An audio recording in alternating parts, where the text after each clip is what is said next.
আপনাদেরকে একটা জিনিস দেখাই। আমার বাসার সামনে একজন একটু মুরব্বী টাইপের একজন মানুষ আছে। উনি হচ্ছে একাই থাকে, ইন্দোনেশিয়ান। তো আমি সেদিন হচ্ছে ওনাকে এই পিজের মধ্যে ফুচকা দিয়ে এসেছি। মানে আমরা যে সেদিন ফুচকা খাইলাম, তো উনি এইভাবে প্যাকিং করে পিজের মধ্যে যে 5টা ডিম দিয়ে গেছে। দেখেন, আসলে এক কথায় বলতে গেলে বিদেশিদের মন অনেক বড়, আমি যেটা মনে করি।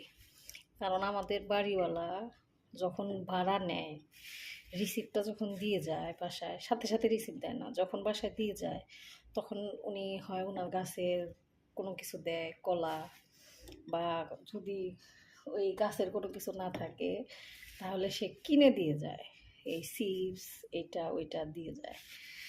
তো দেখেন, আর হচ্ছে মানে বিদেশে একটা ভালো প্রতিবেশী পাওয়া এটা আসলে খুব ভাগ্যের ব্যাপার।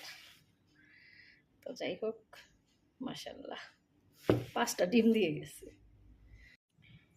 আর হচ্ছে আমাদের বাঙালিদের মতো ইনারা এত হিংসা করে না, বা ইনারা একজনের পিছনে আর একজন লাইগা থাকে না, কে কি করতেছে, কে কি খাইতেছে, কি রান্না করতেছে, কি পড়তেছে, এদের এগুলা নিয়ে অত কোনো মাথা ব্যথা নাই।